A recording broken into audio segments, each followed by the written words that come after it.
건강해지려고 면역력 챙기려고 드셨던 그 음식이 오히려 내 몸에 독극물을 들이붓는 것과 같았다면 이보다 더 억울한 일이 또 있을까요? 지난달에 제 진료실을 찾아오셨던 71세 장민호 씨 이야기입니다. 장민호 씨는 은퇴하시기 전까지 고등학교 교장 선생님으로 계셨던 분이라 평소에도 건강관리에 정말 철저하셨습니다.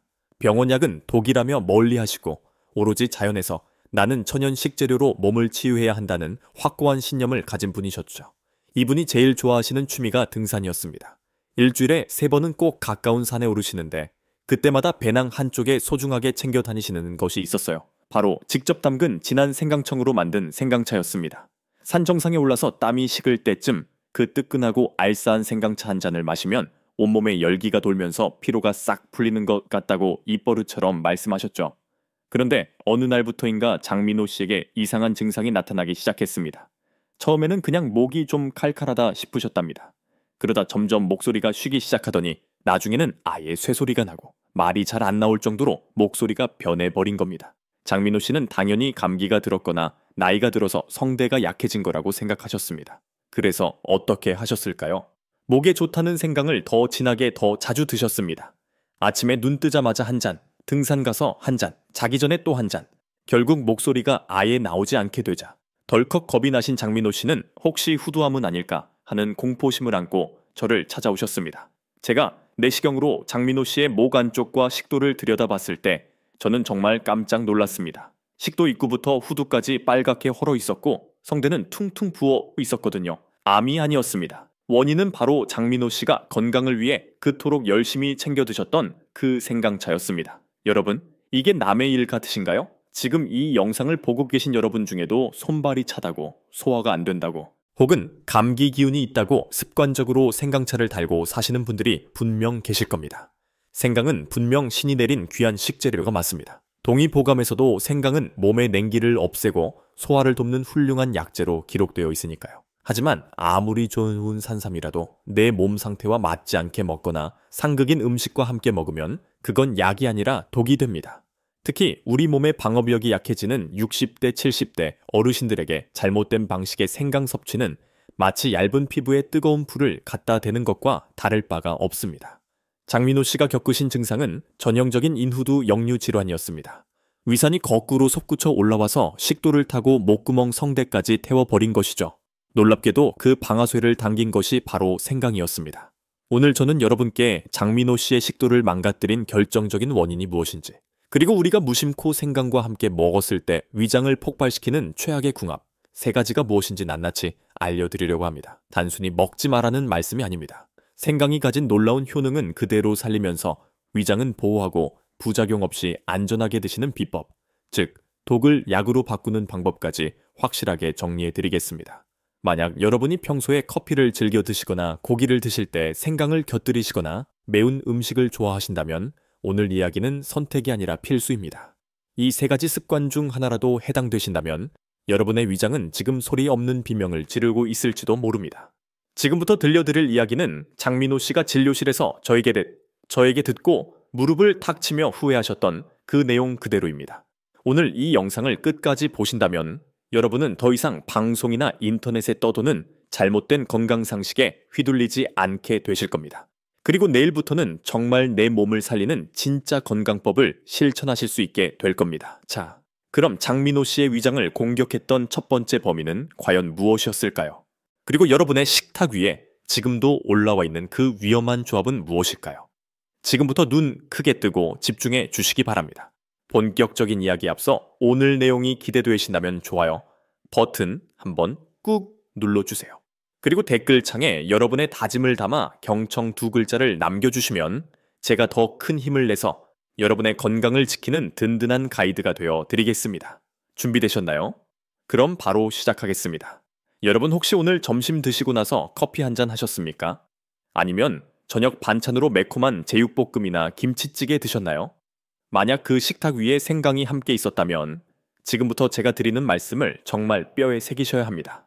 장민호 씨가 왜 목소리를 잃을 뻔했는지 그 이유가 바로 이 일상적인 식습관 속에 숨어 있었습니다.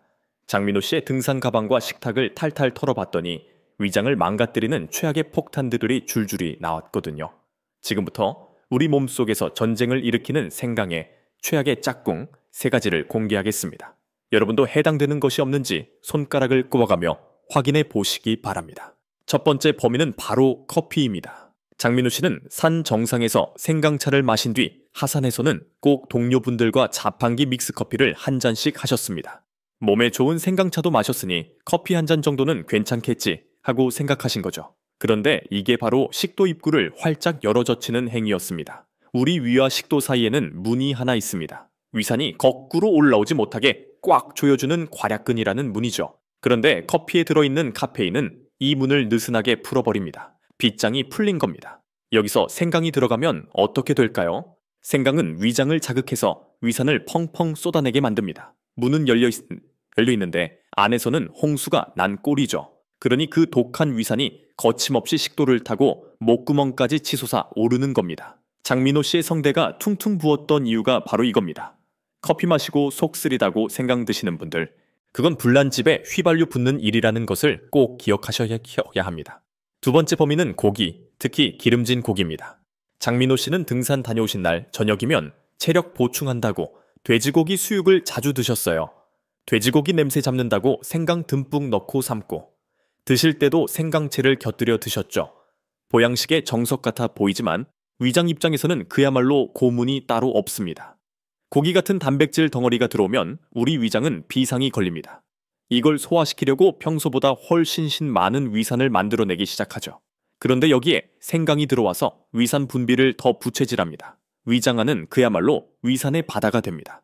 게다가 고기는 소화되는 데 시간이 오래 걸려서 위장에 머무르는 시간이 깁니다. 위장 안에 음식물과 위산이 가득 차서 압력이 빵빵하게 올라가는 거죠.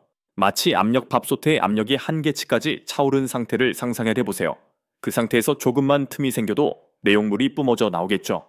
고기와 생강을 배불리 먹고 눕는 순간 그 높은 압력을 견디지 못한 위산이 식도 쪽으로 역류하면서 식도를 사포로 문지르듯 긁어버리는 겁니다. 소화 잘하라고 먹은 생강이 오히려 위장을 터질 듯한 압력 밥솥으로 만든 셈입니다. 마지막 3번째 범인은 바로 매운 음식입니다. 한국 사람들 매운 거 정말 좋아하죠. 장민호 씨도 얼큰한 생선 매운탕을 좋아하셨는데 비린내 없앤다고 거기에도 생강을 넣으셨습니다. 여러분, 고춧가루의 매운맛을 내는 캡사이신 아시죠? 이것만으로도 위 점막은 이미 화끈거리고 자극을 받습니다. 그런데 여기에 생강의 매운맛 성분인 진저올까지 합세하면 어떻게 될까요? 이건 마치 화상 입은 피부에 뜨거운 물을 들이붓는 것과 같습니다. 위 점막에 이중으로 타격을 입히는 거죠. 캡사이신이 위 점막을 핥히고 지나간 자리에 생강의 진저올이 침투해서 염증을 일으킵니다. 이렇게 되면 단순히 속이 쓰린 것을 넘어서 위 점막이 벗겨지고 헐어버리는 미란성 위염으로까지 진행될 수 있습니다. 장민호 씨는 이 3가지를 거의 매일 반복하고 계셨습니다. 생강이 몸에 좋다는 믿음 하나로 커피 마실 때도, 고기 먹을 때도, 매운 거 먹을 때도 생강을 곁들이셨던 거죠. 본인은 건강을 챙긴다고 하신 일이었지만 결과적으로는 본인의 위와 식도를 스스로 공격하고 계셨던 겁니다. 여러분은 어떠십니까? 혹시 속이 더부룩하다고 해서 매콤한 음식에 생강차 드시고 입가심으로 커피 한 잔 하고 계시진 않습니까? 그렇다면 여러분의 위장도 지금 장민호 씨의 위장처럼 붉게 부어올라 구조 요청을 보내고 있을지도 모릅니다. 그런데 여기서 한 가지 의문이 드실 겁니다. 원장님, 저는 젊었을 때도 이렇게 먹었는데 그때는 아무렇지도 않았어요. 왜 하필 지금 와서 탈이 나는 건가요? 정말 좋은 질문입니다. 바로 그 점이 오늘 강연의 핵심입니다. 30대 때는 돌을 씹어 먹어도 소화시킨다는 말이 있죠. 하지만 50대, 60대가 넘어가면 우리 위장의 환경이 완전히 달라집니다. 젊었을 때의 위장과 지금 여러분의 위장은 방어력 자체가 다릅니다. 왜 나이가 들수록 생강을 먹을 때 더 조심해야 하는지, 우리 몸속에서 일어나는 노화의 비밀을 알지 못하면 아무리 좋은 약을 먹어도 소용이 없습니다. 다음 파트에서는 바로 그 비밀을 풀어드리겠습니다. 70대 장민호 씨의 위장이 왜 30대 아들의 위장과 다를 수밖에 없는지, 그 결정적인 차이를 이해하시면 앞으로 무엇을 어떻게 드셔야 할지 명쾌한 답이 보이실 겁니다. 오늘 이 내용이 도움이 되셨다면 주변에 커피와 생강을 즐기시는 친구분들께 이 영상을 꼭 공유해주세요. 여러분의 공유 한 번이 친구의 위장 건강을 지켜줄 수 있습니다. 다음 이야기 정말 중요하니 절대 놓치지 마십시오. 원장님, 제가 왕년에는 돌도 씹어 먹던 사람입니다. 소주에 삼겹살을 그렇게 먹어도 끄떡 없던 속인데 고작 생강차 몇 잔에 이렇게 됐다는 게 말이 됩니까? 진료실에서 장민호 씨가 억울하다는 듯 저에게 하신 말씀입니다. 아마 여러분 중에도 이렇게 생각하시는 분들 많으시죠. 내가 젊을 때는 매운 고추장에 밥 비벼 먹고 짠지 국물을 들이켜도 속 쓰린 줄 몰랐다 하시면서요. 맞습니다. 거짓말이 아니에요. 하지만 여러분, 마음은 청춘이어도 우리 몸속 장기는 야속하게도 정직하게 늙어갑니다. 장민호 씨가 간과하신 결정적인 사실이 바로 이겁니다. 70대의 위장은 30대의 위장과 방어막의 두께 자체가 다릅니다. 이것을 이해하지 못하면 몸에 좋다는 산삼을 드셔도 탈이 날 수밖에 없습니다. 이해하기 쉽게 옷으로 비유해 드릴게요.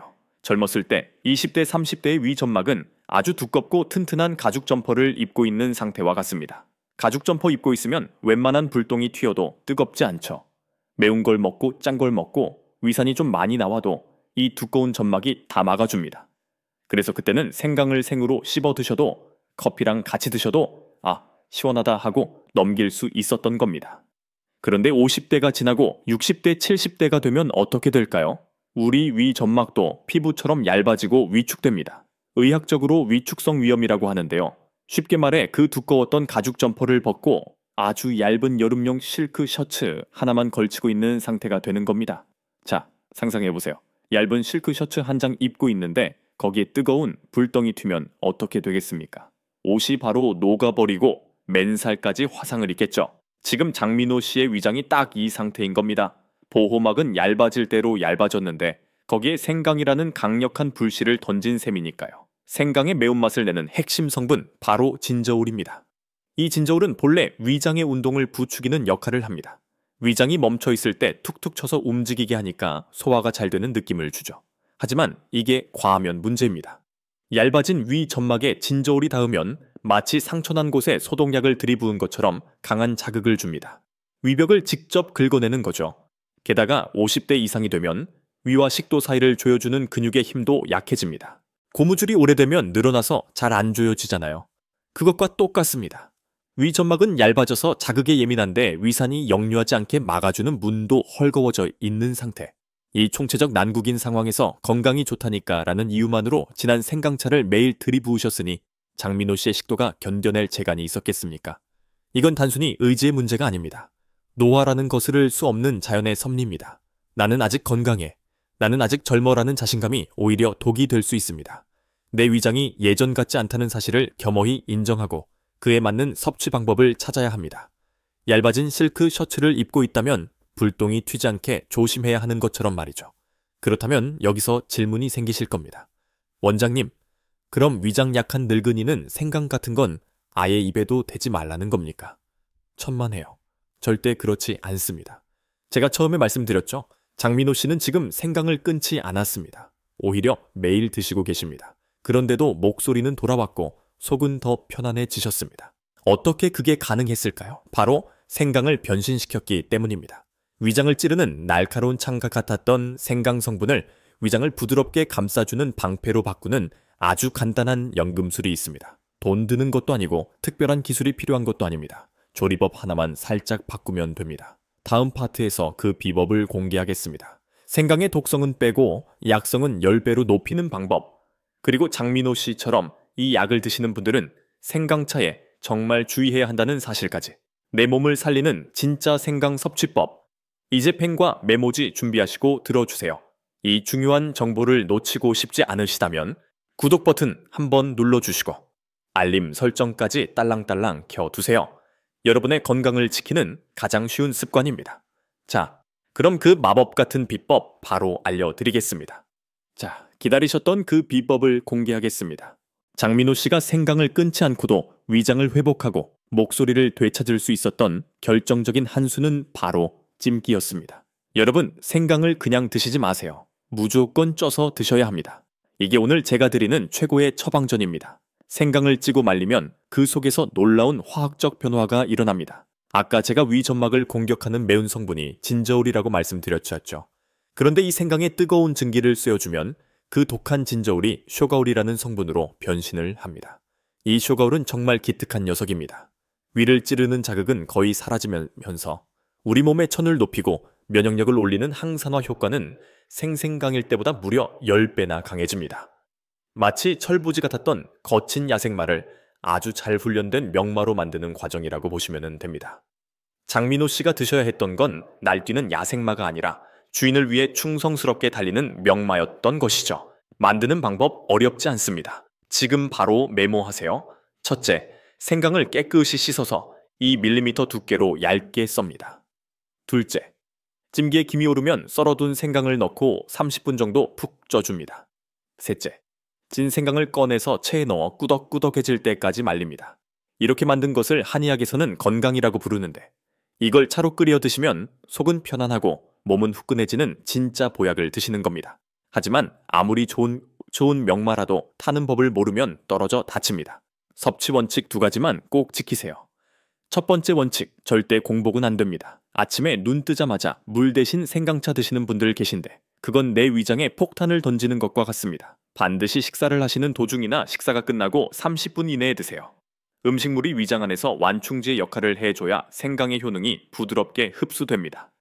두 번째 원칙, 양을 지키세요. 하루 적정량은 말린 생강 기준으로 4g, 엄지손가락 한 마디 정도 크기입니다. 가루로 드신다면 티스푼 하나면 충분합니다. 많이 드신다고 더 건강해지는 게 아닙니다. 오히려 위장에 부담만 줍니다. 자, 그리고 지금부터가 정말 중요합니다. 제가 지금 말씀드리는 3가지 경우에 해당하시는 분들은 죄송하지만 생강을 드시면 안 됩니다. 쪄서 먹든 말려 먹든 상관없이 생강 자체가 독이 될 수 있는 분들입니다. 첫째, 담석증이 있는 분들입니다. 생강은 담즙 분비를 아주 강력하게 촉진합니다. 그런데 담석이 담낭 입구를 꽉 막고 있는 상태에서 담즙을 짜내면 어떻게 될까요? 풍선 입구를 막고 몸통을 쥐어짜는 것과 같습니다.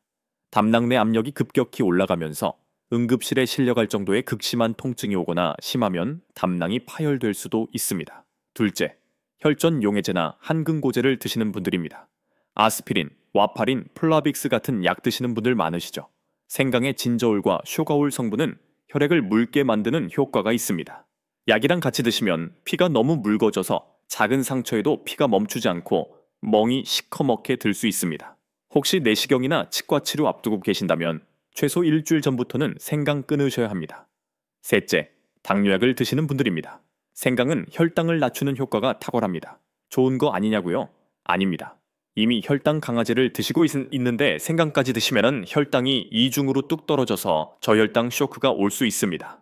식은땀이 나고 손발이 떨리다가 쓰러지실 수도 있어요. 장민호 씨는 다행히 이 3가지에는 해당하지 않으셨습니다. 그래서 제가 알려드린 대로 찐 생강을 만들어 식사 후에 딱 한 잔씩만 드셨습니다. 커피는 끊으셨고 고기 드실 때는 생강 대신 양파를 드셨죠. 그렇게 3개월을 실천하신 결과가 어땠을까요? 다음 마지막 파트에서 장민호 씨의 놀라운 변화와 여러분이 당장 오늘 저녁부터 실천하셔야 할 마지막 당부 말씀을 전해드리겠습니다. 오늘 알려드린 찐 생강 만드는 법 꼭 기억하셨다가 이번 주말에 한번 만들어 보세요. 만약 실천하실 생각이 드셨다면 댓글에 실천 2글자 비장하게 남겨주십시오. 여러분의 그 작은 다짐이 건강한 100세를 만드는 첫걸음입니다. 3개월이 지난 어느 날 오후 진료실 문이 벌컥 열리더니 누군가 성큼성큼 들어오셨습니다. 바로 장민호 씨였습니다. 그런데 들어오시는 표정부터가 달랐습니다. 3개월 전 근심 가득하고 위축되어 있던 모습은 온데간데 없고 얼굴에는 홍조가 돌고 발걸음은 힘이 있었습니다. 그리고 저에게 건넨 첫 마디가 제 귀를 의심하게 만들었습니다. 원장님, 저 이제 노래방 가서 애창곡 한 곡 뽑아도 될 것 같습니다. 쉰 소리가 섞여 나오던 그 답답한 목소리가 아니었습니다. 교장 선생님 시절 조회를 호령하던 그 렁저렁하고 맑은 목소리가 완벽하게 돌아와 있었습니다. 내시경으로 확인해보니 식도를 벌겋게 태우던 염증도 깨끗이 사라졌고 퉁퉁 부어있던 성대도 매끈하게 가라앉아 있었습니다. 장민호 씨는 저에게 이렇게 말씀하셨습니다. 평생 몸에 좋다는 건 다 찾아 먹었지만 정작 내 몸이 그걸 받아들일 준비가 됐는지는 한 번도 생각해 보지 않았다고요. 무조건 좋다는 남들의 말만 믿고 맹목적으로 따라했던 것이 오히려 내 몸을 망치고 있었다는 걸 이번에 뼈저리게 느끼셨다고 했습니다. 지금 장민호 씨는 다시 등산을 다니십니다. 하지만 배낭 속의 내용물은 달라졌습니다. 맵고 독한 생생강차 대신 구수하고 은은한 찐 생강차를 챙기십니다. 하산 후에 습관처럼 마시던 믹스커피는 과감하게 끊으셨고 대신 친구분들과 따뜻한 두부 정우를 드시며 건강한 뒤풀이를 즐기십니다. 작은 습관 몇 가지를 바꿨을 뿐인데 잃어버릴 뻔했던 목소리를 되찾고 10년 묵은 체증 같았던 속 쓰림까지 해결하신 겁니다. 자, 오늘 긴 시간 동안 말씀드린 내용을 마지막으로 딱 정리해 드리겠습니다. 머릿속에 이 3가지만은 꼭 담아가십시오. 첫째, 생강과 상극인 3가지와는 절대 같이 드시지 마십시오. 식도 문을 열어버리는 커피, 위장 압력을 폭발시키는 고기, 위 점막에 불을 지르는 매운 음식, 이 3가지와 생강이 만나면 여러분의 위장은 견뎌낼 재간이 없습니다. 둘째, 생강은 무조건 쪄서 드십시오.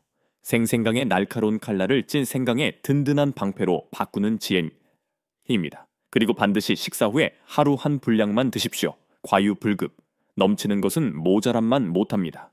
셋째, 내 몸 상태를 먼저 살피십시오. 담석이 있거나 혈전약을 드시거나 당뇨약을 드시는 분들에게 생강은 약이 아니라 독이 될 수 있습니다. 남들이 좋다고 해서 나에게도 좋은 건 절대 아닙니다. 건강은 특별한 비법이나 비싼 약에 있는 것이 아닙니다. 장민호 씨처럼 잘못된 습관을 깨닫고 내 몸의 변화에 귀를 기울이며 올바른 방법을 꾸준히 실천하는 그 과정 자체가 바로 건강입니다. 100세 시대라고들 하죠. 단순히 오래 사는 것이 축복일까요? 아닙니다. 맛있는 음식을 속 편하게 먹고 사랑하는 사람들과 웃으며 대화할 수 있는 건강한 몸이 뒷받침되어야 진짜 축복입니다. 저는 여러분이 나중에 아프고 나서야 후회하는 환자가 되지 않으셨으면 좋겠습니다. 오늘 알게 되신 이 사실을 지금 당장 오늘 저녁 식탁에서부터 실천해 보세요.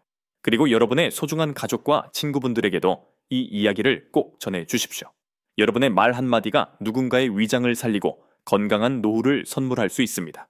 오늘 준비한 이야기는 여기까지입니다. 긴 시간 함께 해주셔서 진심으로 감사합니다.